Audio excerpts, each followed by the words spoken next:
En el siguiente programa se buscará revalorizar el patrimonio de la ciudad de Reconquista, relacionando historias con edificios antiguos que aún quedan en pie.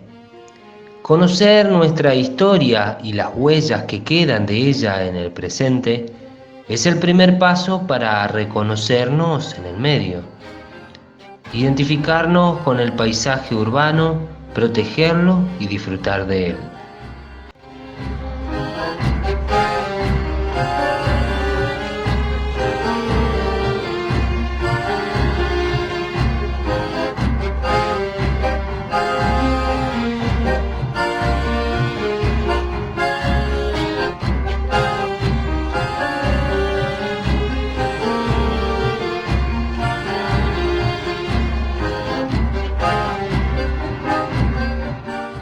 Sean todos bienvenidos a Cimientos, la ciudad del ayer.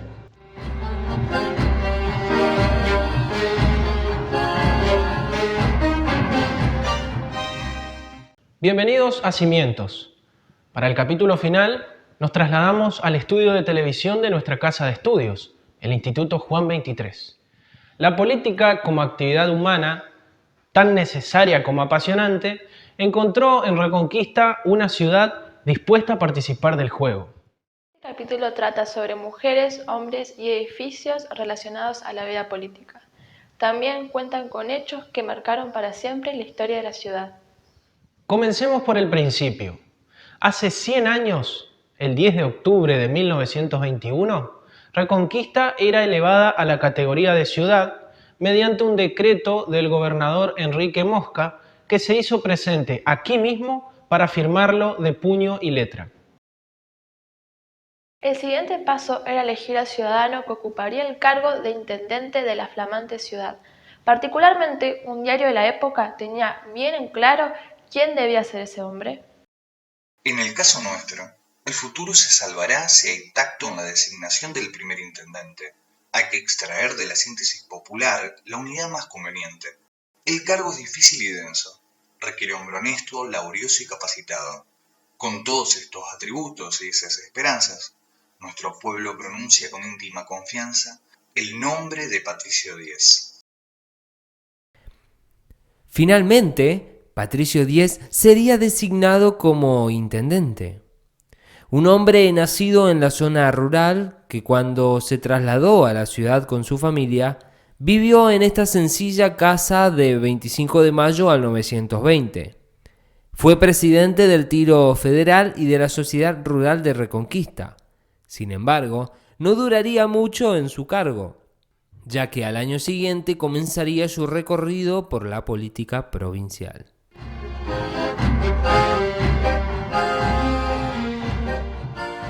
En el año 1922 se realizarían las elecciones para conformar el primer consejo deliberante de la ciudad. Se presentaron dos listas y la ganadora fue Defensa Comunal. En este edificio de la esquina de San Martín y Abejer funcionó el consejo deliberante de la ciudad antes de mudarse al edificio propio. Se trata de la casa del doctor Andrés Codazzi Aguirre. Casualmente, este fue el diseñador del escudo de armas de la ciudad de Reconquista, aprobado por el Consejo en el año 1924. El segundo intendente fue Juan Brilló, desde el año 1922. Los Brilló, destacados en política, fueron tres. Juan, que vivía en esta casona de la calle Belgrano al 470. En su mandato, entre otras cosas, levantó el monumento al general Manuel Obligado por el cincuentenario de la fundación de la ciudad de Reconquista. Alberto Brilló fue intendente en los años 1935 y 1938. Vivía en esta casa de 9 de julio al 915. Y por último, Pablo Brilló, el más joven, cuya casa era esta que está ubicada en la calle Belgrano al 343. Pablo estudió en Santa Fe y se destacó como poeta y dirigente estudiantil. Luchó por la educación pública en el movimiento de la Reforma Universitaria. Fue presidente de la Federación Universitaria Argentina y utilizaba sus escritos poéticos para denunciar a los poderes de turno. El asunto que cuando él empezó a estudiar se dio cuenta que era una élite y no había nadie del pueblo.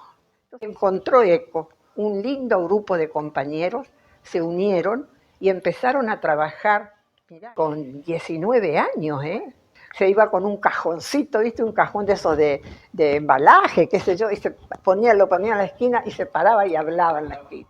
Frente de mi casa, donde está esa como una oficina, ahí tenía él la venta de cigarros, que las fabricaban las cigarreras atrás, como 30 mujeres a veces trabajando con mi abuelo.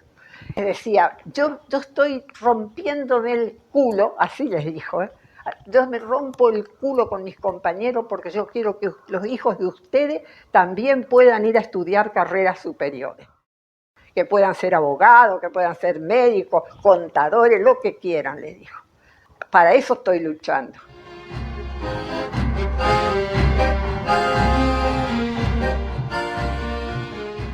En esta casona de la esquina de Belgrano e Iriondo vivía Antonio Sabaté. Él era escribano de la ciudad de Reconquista y fue intendente sucediendo a Juan Brilló entre los años 1923 y 1927. Y en esta hermosa casona de Alvear 643 vivía Laureano Díez, hermano de Patricio, y que también fue intendente en el año 1932.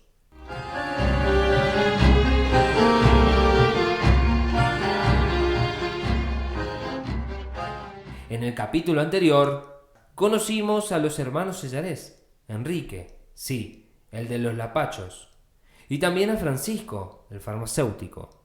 Ambos fueron intendentes. Su padre, quien era don Melchor Sellarés, dueño de esta casona de la calle Mitre al 737, donde seguro los futuros intendentes corretearon en la infancia de la ciudad de Reconquista.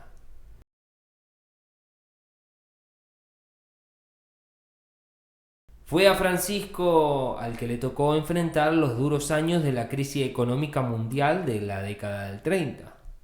Se tomaron medidas como la rebaja de alquileres y la postergación del pago de algunos impuestos. También fue por estos años que Agustín Palotti, el generoso hotelero, montó la olla popular para paliar los efectos de la crisis. Hasta se llegó a implementar, por ordenanza, el pago por matar ratas, 5 centavos cada una que fuera presentada en inspección municipal. Con esto se buscaba combatir la miseria y la invasión de roedores que hubo en esos años. Y sí, los 30 fueron años muy oscuros.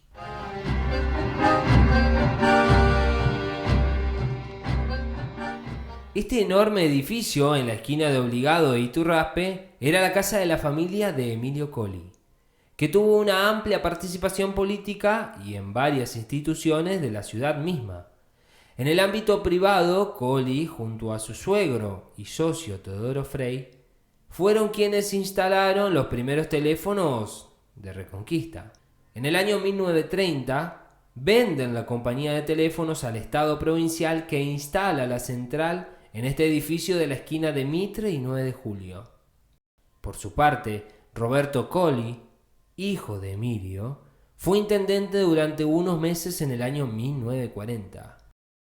Esta era su hermosa casa en 9 de julio al 740.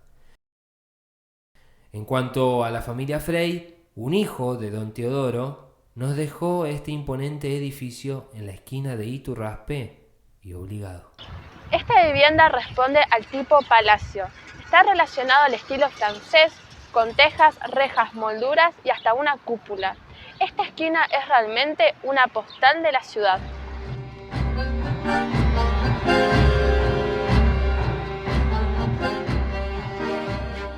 El edificio en pie más antiguo de la ciudad es la Casa Rosselli. Tiene más de 140 años y fue el domicilio de destacadas personalidades de la política reconquistense. Otro personaje a tener en cuenta es Carlos Rosselli, el cual mandó a construir este edificio en el año 1879 para vivienda y negocio familiar. Está ubicado en la esquina de Iturraspe y San Martín. Con el pasar de los años y de las generaciones, funcionaron aquí un jardín botánico y la misma imprenta del diario La Unión. Manuel Rosselli, hijo de don Carlos, fue intendente en el año 1974 y 1976 y se dedicó también al periodismo. Manuel sería el primer historiador de la ciudad de Reconquista, ya que editó varias obras sobre la vida pasada de la ciudad. Su esposa, Isabel Torterola de Rosselli, pasaría a la historia grande por ser la primera y por muchos años la única reconquistense en ocupar una banca en el Congreso Nacional. Fue diputada desde el año 1952.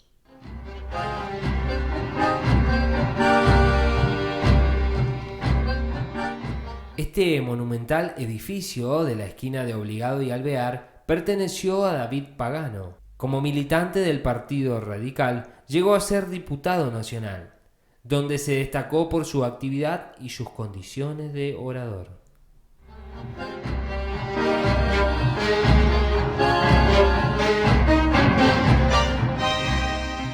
La primera institución deportiva de la ciudad de Reconquista sirvió un poco de encuentro para muchas de estas personalidades destacadas, ya sea por haber sido sus fundadores o por integrar comisiones directivas. Hablamos del Tiro Federal. Ubicado sobre el Boulevard Hipólito Yrigoyen, fue construido en el año 1910. En su frente hay una leyenda muy elocuente que habla del propósito para el cual se crea el Tiro Federal. Y sí, eran otros tiempos.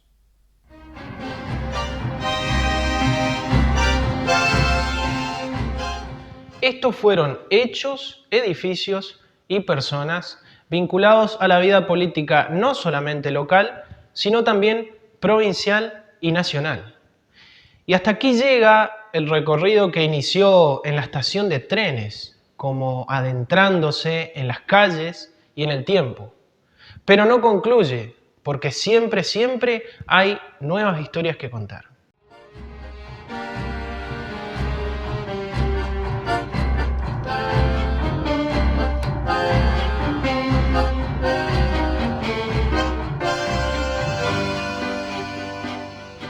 El equipo de cimientos quiere poner el acento en la importancia que tiene valorar y proteger el patrimonio edilicio de la ciudad.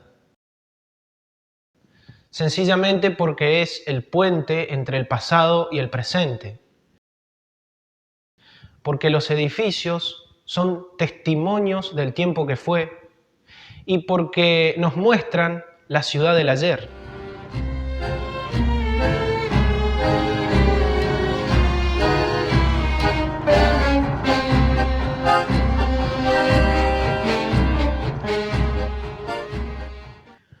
La identidad es una construcción y como toda obra necesita de buenos cimientos.